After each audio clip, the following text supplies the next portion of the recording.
தமிழ்நாட்டில் 14 இடங்களில் வெயில் சதமடித்துள்ளதாக வானிலை ஆய்வு மையம் தெரிவித்துள்ளது. அதிகபட்சமாக ஈரோட்டில் 108 டிகிரி ஃபாரன்ஹீட் வெப்பமும், சேலம் மற்றும் திருப்பத்தூரில் தலா 107 டிகிரி ஃபாரன்ஹீட் வெப்பமும் பதிவானதாக தெரிவிக்கப்பட்டுள்ளது. தமிழ்நாட்டின் வடக்கு உள் மாவட்டங்களில் வரும் மே 1ஆம் தேதி வரை வெப்ப அலை வீசக்கூடும் என சென்னை வானிலை ஆய்வு மையம் எச்சரித்துள்ளது. அதிகபட்ச வெப்பநிலை வடக்கு உள் மாவட்டங்களில் 3 முதல் 5 டிகிரி செல்சியஸும், உள் மாவட்டங்களில் 2 டிகிரி செல்சியஸும் அதிகமாக இருக்கக்கூடும் என கணிக்கப்பட்டுள்ளது.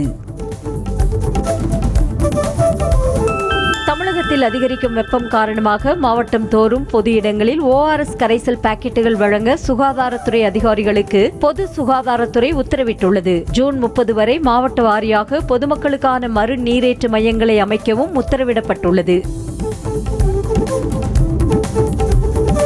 கோடை காலத்தில் சீரான குடிநீர் விநியோகம் செய்வது தொடர்பாக அமைச்சர்களுடன் முதலமைச்சர் மு க ஸ்டாலின் ஆலோசனை மேற்கொண்டார். அப்போது வறட்சியால் குடிநீர் பற்றாக்குறை உள்ள 22 மாவட்டங்களுக்கு பேரிடர் நிதியில் இருந்து ஒதுக்கப்பட்டுள்ள 150 கோடி ரூபாய் நிதியை தேவைக்கேற்ப பகிர்ந்தளித்து குடிநீர் விநியோகம் செய்ய அறிவுறுத்தினார். தமிழ்நாட்டை வஞ்சிக்கும் மத்திய பாஜக அரசின் செயலை மக்கள் பார்த்துக் கொண்டிருப்பதாக முதலமைச்சர் மு க ஸ்டாலின் தெரிவித்துள்ளார். மிக்ஜாம் புயல் மற்றும் வெள்ள பாதிப்பு நிவாரணமாக 37,907 கோடி கோரியதாகவும் மத்திய அரசு 276 கோடி ரூபாய் அறிவித்திருப்பதாகவும் தனது எக்ஸ் பக்கத்தில் குற்றம் சாட்டியுள்ளார்.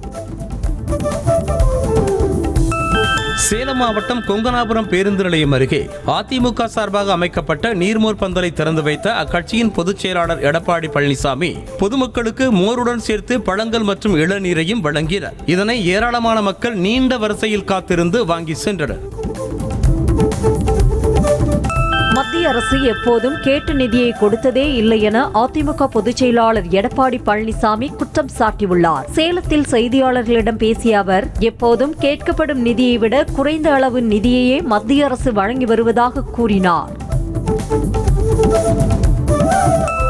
ஆபரண தங்கத்தின் விலை மீண்டும் உயர்ந்துள்ளது. ஒரு சவரன் ஆபரண தங்கம் 120 ரூபாய் உயர்ந்து 54,160 ரூபாய்க்கு விற்பனை செய்யப்பட்டது. அதேபோல 1 கிராம் தங்கம் 6,770 ரூபாய்க்கு விற்பனையானது.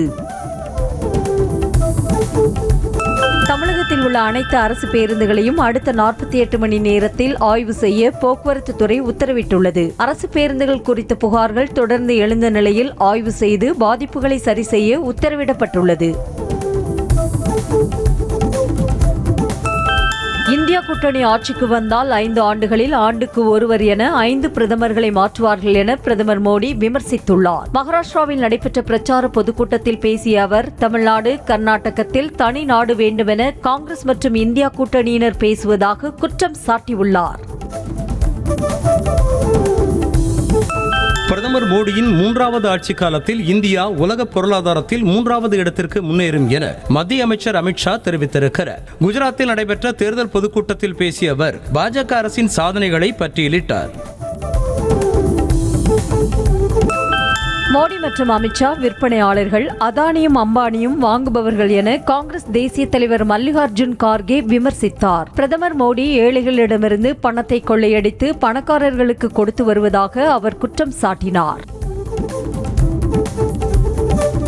பாஜக ஜனநாயகத்தை பலவீனப்படுத்த முயல்வதாக காங்கிரஸ் பொதுச் செயலாளர் பிரியங்கா காந்தி விமர்சித்தார். குஜராத் மாநிலம் வல்சாத் பொதுக்கூட்டத்தில் பங்கேற்று பேசிய அவர், இந்திய அரசியலமைப்பு சட்டத்தை மாற்ற வேண்டும் என பாஜக தலைவர்கள் கூறி வருவதாக சுட்டிக்காட்டினார்.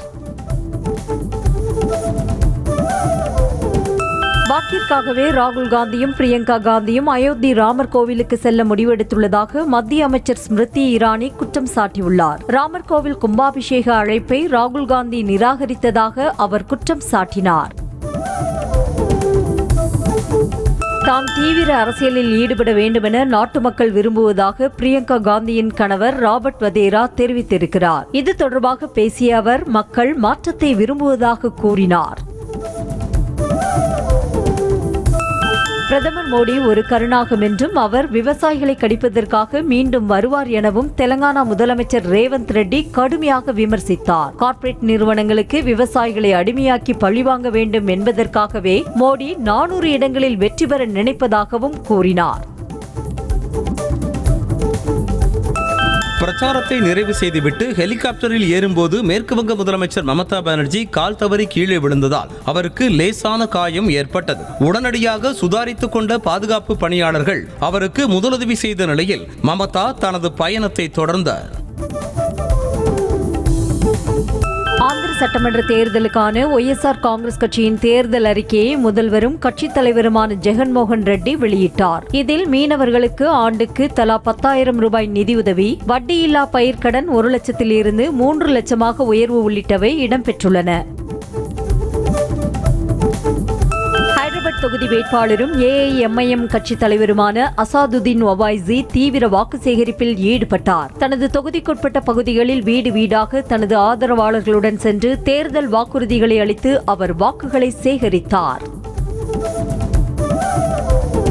உத்தரகாண்ட் மாநிலத்தில் கடும் வெப்பம் நிலவி வரும் நிலையில் நைனிடால் பகுதியில் பயங்கர காட்டுத்தீ ஏற்பட்டுள்ளது. இந்திய விமானப்படையின் MI-17 ஹெலிகாப்டர் மூலம் பீம்தால் ஏரியில் இருந்து தண்ணீரை எடுத்து காட்டுத்தீயை அணைக்கும் முயற்சி முன்னெடுக்கப்பட்டது. உத்தரகாண்ட் மாநிலம் டேராடூன் நகரின் பல பகுதிகளில் பரவலாக மழை பெய்தது. நாட்டின் புகழ்பெற்ற சுற்றுலா தலமாக விளங்கும் டேராடூனில் கடும் மேகமூட்டத்துடன் மழை பெய்த நிலையில் குளிர்ச்சியான காலநிலையை ரசித்தவாறு வாகன ஓட்டிகள் பயணம் செய்தனர். மகாராஷ்டிரா மாநிலம் வட்கான் பகுதியில் மும்பை புனே விரைவு சாலையில் 36 பயணிகளுடன் சென்று கொண்டிருந்த தனியார் பேருந்து திடீரென தீப்பிடித்து எரிந்து விபத்துக்குள்ளானது. பயணிகள் அனைவரும் சரியான நேரத்தில் வெளியேறியதால் உயிர் சேதம் எதுவும் ஏற்படவில்லை. வடக்கு காஷ்மீரின் பந்திபோரா மாவட்டத்தில் உள்ள குரேஸ் பள்ளத்தாக்கில் கடும் பனிப்பொழிவு நிகழ்ந்த காட்சி வெளியாகியுள்ளது. வானில் இருந்து இடைவிடாமல் பெய்த பனிப்பொழிவால் வீடுகளின் மேற்கூரைகள் எங்கும் வெண்போர்வை போர்த்தியது போல காட்சியளித்தது. இமாச்சல பிரதேசத்தில் மீண்டும் பனிப்பொழிவு ஏற்பட்டுள்ளதால் சுற்றுலா பயணிகளின் வருகை அதிகரித்துள்ளது. திரும்பிய பக்கமெல்லாம் பனி போர்த்தியது போல மலைகள் ரம்மியமாக காட்சியளிப்பதைக் கண்டு சுற்றுலா பயணிகள் மகிழ்ந்தனர். ஜம்மு காஷ்மீரின் ரம்பன் மாவட்டத்தின் பெர்னூர் கிராமத்தில் ஏற்பட்ட தொடர் நிலச்சரிவால் சாலைகள், வீடுகள், மின்கம்பிகள் உள்ளிட்டவை சேதமடைந்துள்ளன. நிலச்சரிவால் பாதிக்கப்பட்ட கிராம மக்களை மாவட்ட நிர்வாகம் பஞ்சாயத்து கற்பகுதிக்கு மாற்றி கவனித்து வருகிறது. வங்கதேசம், ஐக்கிய அரபு அமீரகம், பூட்டான், பஹ்ரைன், மொரீசியஸ், இலங்கை ஆகிய நாடுகளுக்கு 99,150 மெட்ரிக் டன் வெங்காயம் ஏற்றுமதி செய்ய மத்திய அரசு அனுமதி அளித்துள்ளது. மத்திய கிழக்கு மற்றும் சில ஐரோப்பிய நாடுகளுக்கு 2,000 மெட்ரிக் டன் வெள்ளை வெங்காய ஏற்றுமதிக்கும் அனுமதி அளிக்கப்பட்டுள்ளது. டெல்லியில் நடு ரோட்டில் பைக்கை நிறுத்திவிட்டு நாற்காலி போட்டு அமர்ந்து ரீல் செய்த நபரை போலீசார் கைது செய்தனர். மேலும் சாலையில் நிறுத்தி வைக்கப்பட்டிருந்த பைக்கையும் பறிமுதல் செய்த போலீசார் விசாரணை மேற்கொண்டு வருகின்றனர். இந்தியாவில் தயாரிக்கப்படும் 527 வகையான மசாலா உள்ளிட்ட சமையல் பொருட்களில் புற்றுநோயை உண்டாக்கும் ரசாயனங்கள் இருப்பதாக அதிர்ச்சி தகவல் வெளியாகியுள்ளது. ஐரோப்பிய யூனியன் உணவு பாதுகாப்பு அதிகாரிகள் நடத்திய ஆய்வில் எத்திலின் ஆக்சைடு போன்ற ரசாயனங்கள் கலந்திருப்பது கண்டறியப்பட்டுள்ளது.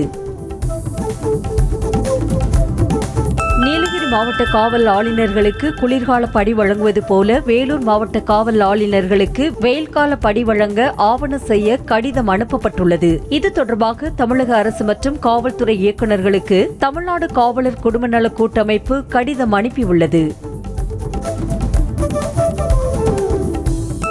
செங்கற்பட்டு மாவட்டம் படாலம் நேரடி நெல் கொள்முதல் நிலைய ஊழலை எதிர்த்ததற்காக உழவர் சங்க நிர்வாகிகளை கைது செய்வதா என பாமக தலைவர் அன்புமணி ராமதாஸ் கேள்வி எழுப்பியுள்ளார். மேலும் உழவர் சங்க நிர்வாகிகளை கைது செய்தது கொடிய பழிவாங்கும் நடவடிக்கை என்றும் சாடியிருக்கிறார். போதைப் பொருட்கள் நடமாட்டத்தில் ஆளுங்கட்சி நிர்வாகிகளின் தலையீடு இருப்பது தமிழகத்தின் சாபக்கேடு என அமமுக பொதுச் செயலாளர் டிடிவி தினகரன் விமர்சித்துள்ளார். போதைப் பொருட்கள் கடத்தல் மற்றும் விற்பனையில் ஈடுபடுவோரை இரும்பு கரம் கொண்டு அடக்க வேண்டும் என வலியுறுத்தியுள்ளார்.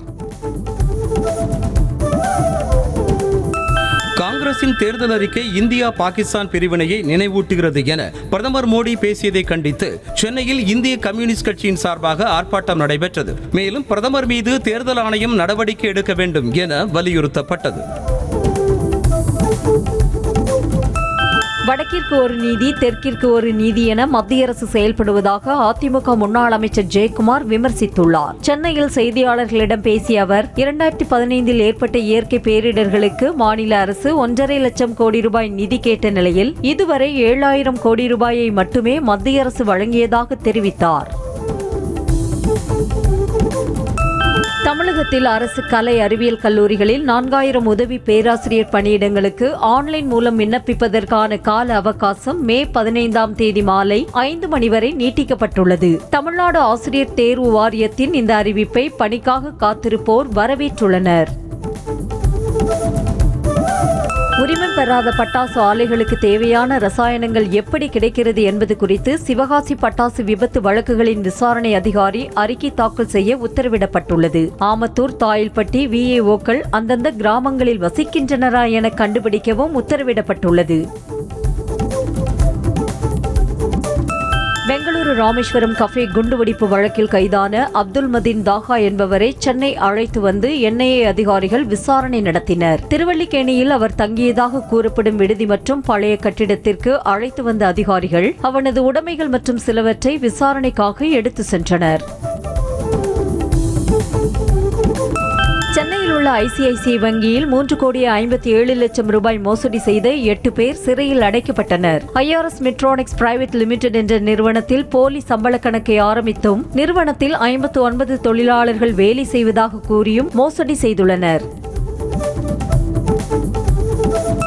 திருச்சி விமான நிலையத்திற்கு கடத்தி வரப்பட்ட 70,58,000 ரூபாய் மதிப்புடைய 977 கிராம் தங்கத்தை வான் நுண்ணறிவு சுங்கத்துறை அதிகாரிகள் பறிமுதல் செய்தனர். துபாயில் இருந்து வந்த பயணி தனது உடலில் பேஸ்ட் வடிவில் 3 பாக்கெட்டுகளில் தங்கத்தை கடத்தி வந்தார்.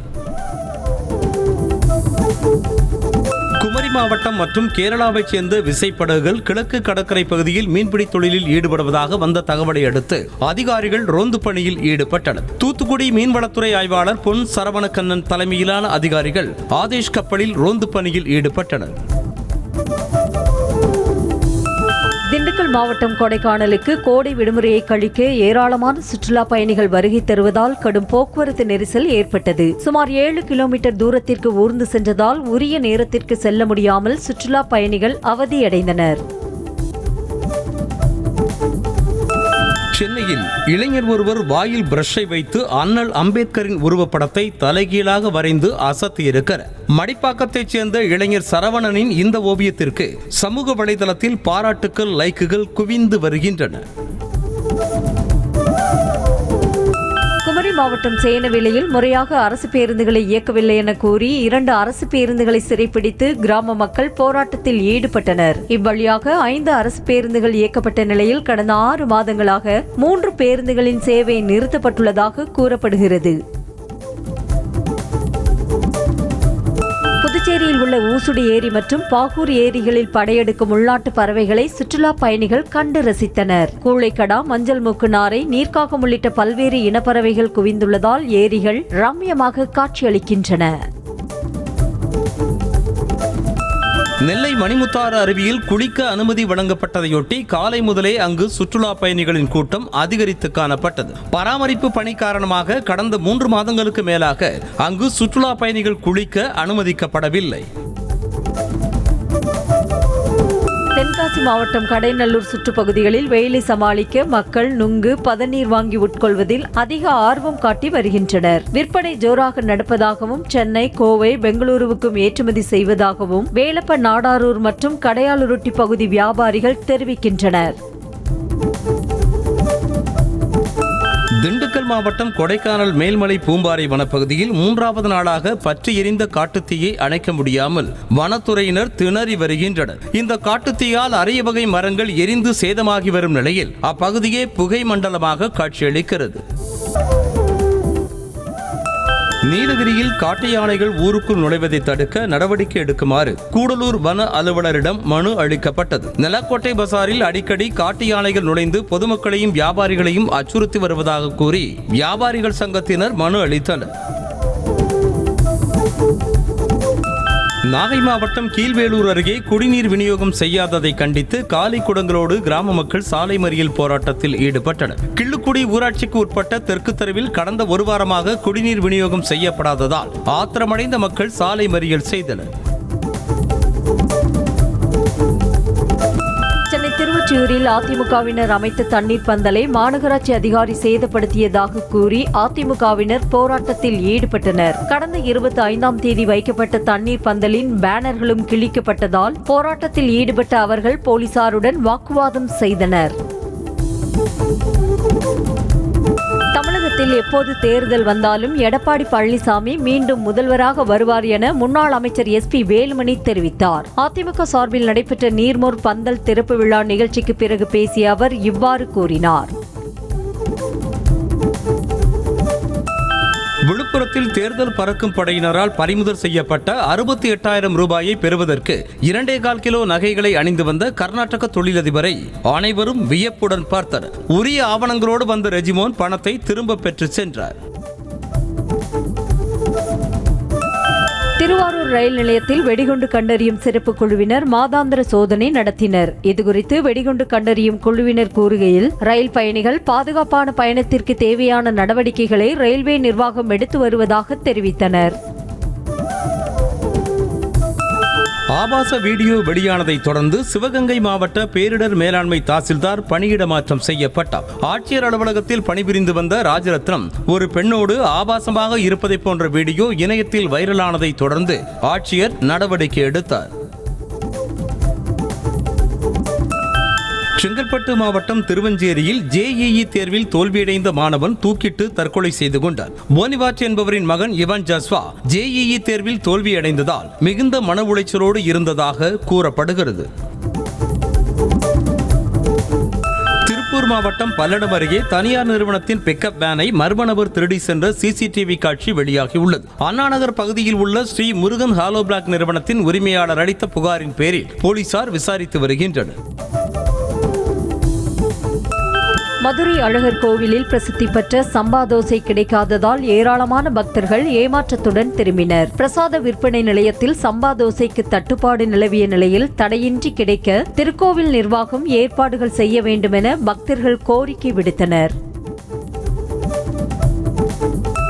திருப்பத்தூரில் நகராட்சிக்கு சொந்தமான குப்பை கிடங்கில் ஏற்பட்ட தீ விபத்தால் கிருஷ்ணகிரி மெயின் ரோடு முழுவதும் புகை மண்டலமாக காட்சியளித்தது. இதனால் அந்த வழியாக சென்ற வாகன ஓட்டிகள் மற்றும் பொதுமக்கள் கடும் அவதியடைந்தனர். விரைந்து சென்ற தீயணைப்பு துறையினர் 2 மணி நேரம் போராடி தீயை அணைத்தனர்.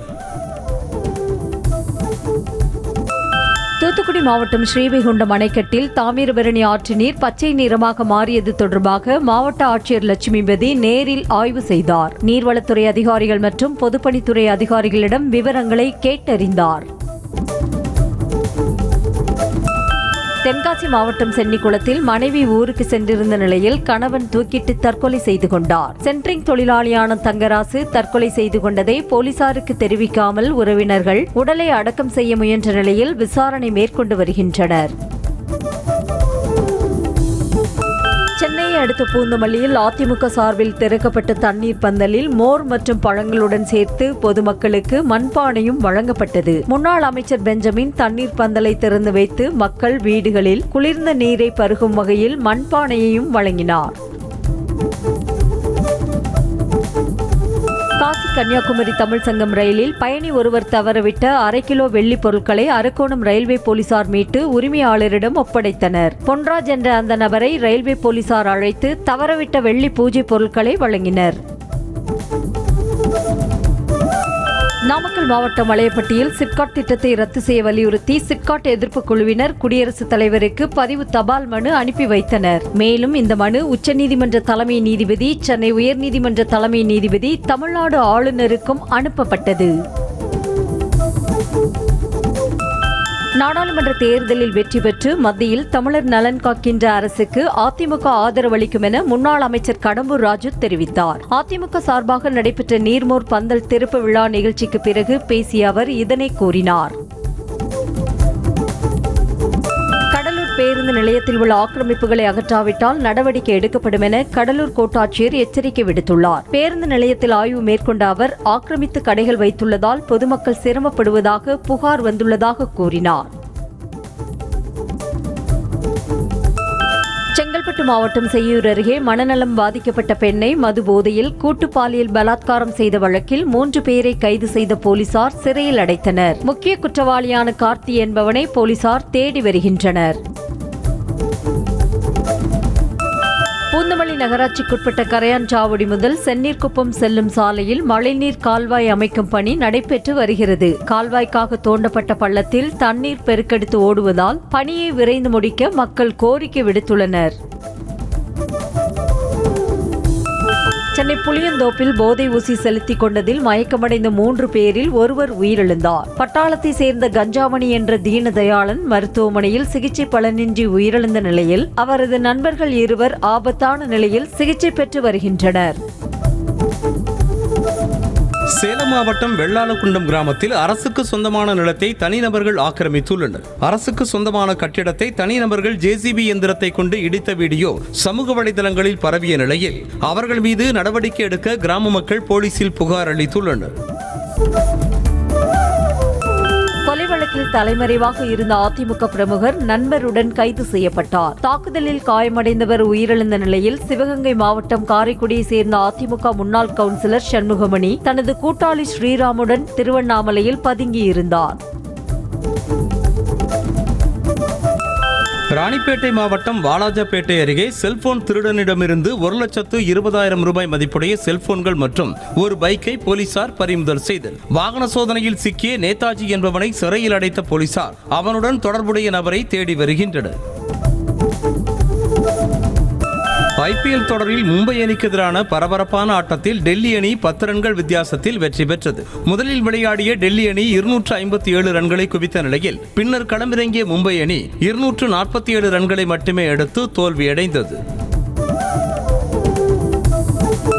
ஐபிஎல் தொடரில் மும்பை அணிக்கு எதிரான ஆட்டத்தில் டெல்லி அணி வீரர் ஜேக் ஃப்ரேசர் அதிரடியாக விளையாடி 15 பந்துகளில் அரை சதம் விளாசி அசத்தியுள்ளார். அரை சதம் கடந்த பிறகும் மும்பை அணியின் பந்துவீச்சை துவம்சம் செய்த ஜேக் ஃப்ரேசர் 27 பந்துகளில் 84 ரன்கள் எடுத்து ஆட்டமிழந்தார். பஞ்சாப் அணிக்கு எதிரான ஆட்டத்தில் ஓவர் த்ரோ ரன் கொடுக்காததால் டென்ஷனான கொல்கத்தா அணி ஆலோசகர் கௌதம் கம்பீர் 4வது அம்பையரோடு கடும் வாக்குவாதத்தில் ஈடுபட்டார். முதலில் பேட்டிங் செய்த கொல்கத்தா அணி சிறப்பாக விளையாடி 261 ரன்களை எடுத்த போதும் பஞ்சாப் அணி பேட்ஸ்மேன்களின் வெறித்தனமான ஆட்டம் அந்த அணியை வெற்றி பெற செய்தது குறிப்பிடத்தக்கது. ஐபிஎல் தொடரை மட்டுமே வைத்து T20 உலகக்கோப்பைக்கான வீரர்களை தேர்வு செய்யக்கூடாது என முன்னாள் வீரர் கிருஷ்ணமாச்சாரி ஸ்ரீகாந்த் தெரிவித்துள்ளார். மேலும் ஐபிஎல் என்பதை ஒரு அளவுகோலாக வைத்துக் கொள்ள வேண்டுமெனவும் அவர் கூறினார். சீனாவின் ஷாங்காய் நகரில் நடைபெற்ற உலகக்கோப்பை வில்வித்தை போட்டியில் இந்திய மகளிர் அணி சாம்பியன் பட்டம் வென்றது. இறுதிப் போட்டியில் இத்தாலி அணியை எதிர்கொண்ட இந்திய மகளிர் அணி 236, 225 என்ற புள்ளி கணக்கில் வீழ்த்தி அபார வெற்றி பெற்றது. நடிகர் விஜயின் கோட் படத்துக்கு அப்டேட் கேட்ட ரசிகருக்கு இயக்குனர் வெங்கட் பிரபு ஜூன் மாதத்தில் என ஒரே வார்த்தையில் பதிலளித்துள்ளார். மற்றொரு ரசிகர் அடுத்த பாடல் எப்போது என கேட்க வெங்கட் பிரபு ஜூன் என தெரிவித்துள்ளார். நடிகர் தனுஷின் குபேரா படப்பிடிப்பு மும்பையில் நடைபெற்று வரும் நிலையில் தனுஷ் மற்றும் ராஷ்மிகா ஷெட்டிற்குள் நுழையும் வீடியோ இணையத்தில் வைரலாகி வருகிறது. ராஷ்மிகா, நாகார்ஜுனா என பலர் நடித்து வரும் இந்த படத்தின் டைட்டில் போஸ்டர் சமீபத்தில் வெளியாகி ரசிகர்களின் வரவேற்பை பெற்றது. நடிகை ஸ்ருதி ஹாசன் வசீகரிக்கும் தோற்றத்தில் எடுக்கப்பட்ட புதிய புகைப்படங்களை தனது எக்ஸ் பக்கத்தில் பகிர்ந்துள்ளார். நடிகை, பாடகியாக மட்டுமல்லாமல் ஃபேஷன் உலகிலும் தனது திறமையை வெளிப்படுத்தி வரும் ஸ்ருதி ஹாசன் தற்போது பகிர்ந்துள்ள புகைப்படங்கள் இணையத்தில் வேகமாக பரவி வருகிறது. மதுரை சித்திரை திருவிழாவை முன்னிட்டு வைகையாற்றில் எழுந்தருளிவிட்டு கள்ளழகர் மீண்டும் அழகர் கோவில் திரும்பினார். அழகர் கோவில் திரும்பிய கள்ளழகரை பக்தர்கள் மலர் தூவியும் பூசணிக்காயால் திருஷ்டி கழித்தும் உற்சாகமாக வரவேற்றனர். திருப்பதி ஏழுமலையான் கோவில் உண்டியலில் பக்தர்கள் காணிக்கையாக செலுத்திய 3,20,00,000 ரூபாய் அளவுடைய 2,000 ரூபாய் நோட்டுகளை தேவஸ்தானம் மாற்றியது. கடந்த மார்ச் 22ஆம் தேதி வரை 3,20,00,000 ரூபாய் அளவிலான 2,000 ரூபாய் நோட்டுகளை பக்தர்கள் செலுத்தினர்.